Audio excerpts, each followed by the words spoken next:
one of them being business strategy and the other one being going on big adventures. So I hope he takes us on an adventure. He's going to talk to us about the fact that consumers and brands are still learning and some of the insights that he's gained from seeing how we learn from each other. Tim? Cool. Thanks, Lucy. Oh, thanks, guys. I must say, there's nothing more disconcerting than sitting in the front row with the cameras on the back of your head and having a receding hairline. I'm just putting that out there. Okay, so we're sitting in a very interesting space. Social media, by all accounts, is brand new. We've been playing in it in the way that we see it now for probably 5, 6, maybe 10 years. But by all accounts, we don't know all the answers. We're still evolving with it, and we're still trying to figure out where it all comes together.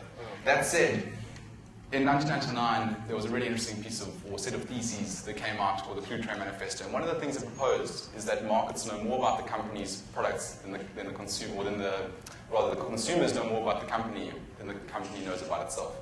And with social media, we've obviously seen this getting pushed massively further forward than ever before. Every single person who's engaging with a brand has an opportunity to present a message around that brand, to push that message out, and obviously give the brand itself insight around it. The question is, are brands using it in the way that they should? We're also seeing that 66% of brand touchpoints are controlled by the consumer.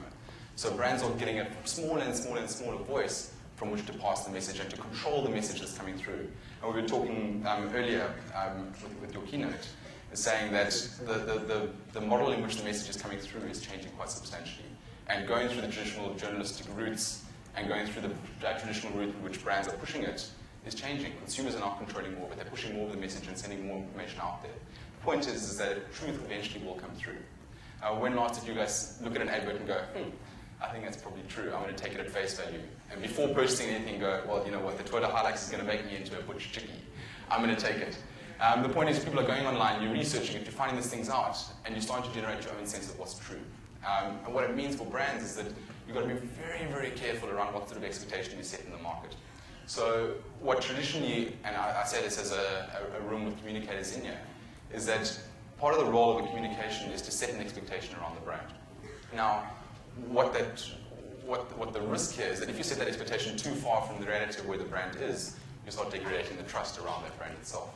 So we need to be very, very careful. And I say this as, as an idea to put out there, but we don't yet know all the answers. And while brands are trying to set that expectation and match that expectation as a business, it's proving to be very, very difficult on a long-term basis.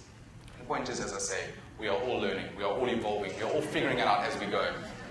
And I mean, as somebody in the social media space said the other day, said about a third of campaigns are successful and the other 2/3 aren't. And the reason for that is very, very simply that we don't yet have enough experience. We don't yet understand the system. And the system itself hasn't yet normalized, if you will. It hasn't settled. Every single time a new Twitter comes out, a new Facebook comes out with an alteration on the privacy settings, it kind of changes the rules in which we play in. And it's meaning that we don't yet have a stable base from which to work.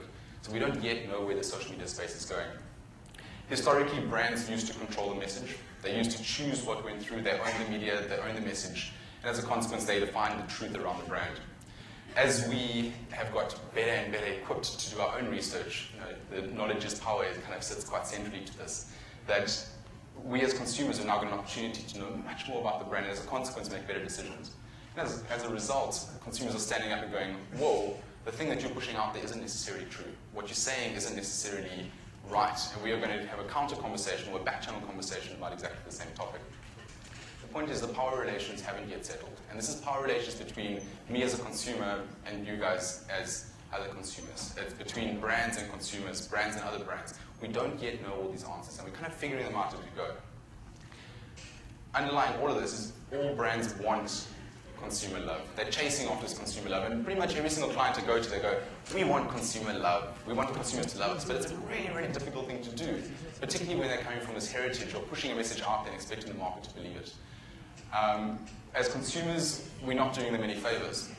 We, for ages, have been going out there and just shouting. You go to Standard Bank and the queues are really long, so you start pushing out a slew of tweets about how unhappy you are. And I've got a challenge off the back of this, but this approach to how we do things needs to start changing. We need to start growing up as a consumer base. So we start providing feedback which is useful to the company so they can start fixing the problems that we've got. On the other side, we've also got brands where they approach communication and engagement from the perspective of whoever shouts the loudest gets the most attention. And that in itself starts running into problems. And we've coined this in the reputation space as something called the bar one effect. And we've all had that scenario where you got a bar one, it was faulty, you send it back and they send you a box in return, which is great, right? But think of the behavior that's incentivizing in the market. All of a sudden, one faulty bar one is costing them an entire box. And that's not actually what they're wanting to be doing. They're making you happy for a short amount of time. But if that ever happens again, you're going to do it again and again and again. You're going to tell your friends, etc. And the point is, yeah, we'll push legal for food is essentially what we're doing. And every single interaction that we have in this space, particularly as it's so new, and particularly as it's still being defined, defines what we're likely to do in the future. So think of it from that perspective. What happened?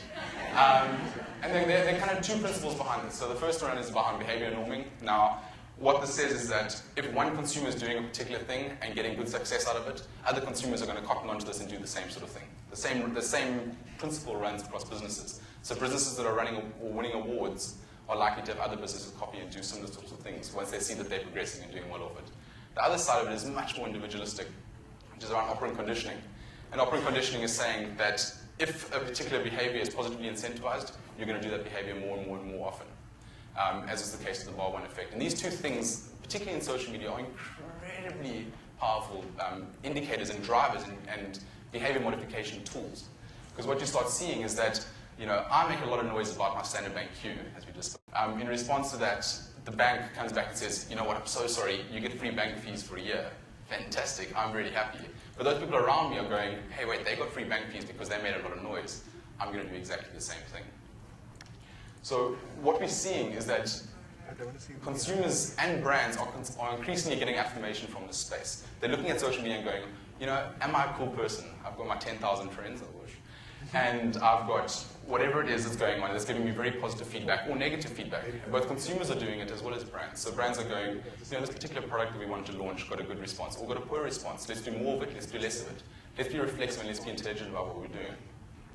But people are using this real-time base to start figuring out what's going on around the brand and starting to make some decisions around it. So my challenge to you is pretty basic, is next time you go out and talk about your brand or talk about your clients or talk about your friends, start looking at it and going, what am I starting to incentivize in the market? What am I starting to do as my individual?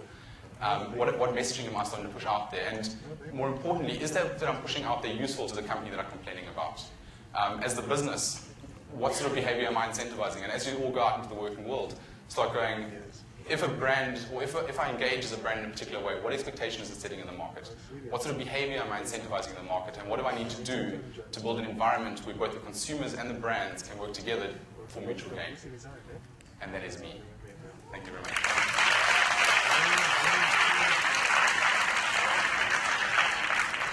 As is customary, any questions? Awesome, guys. It is that time that you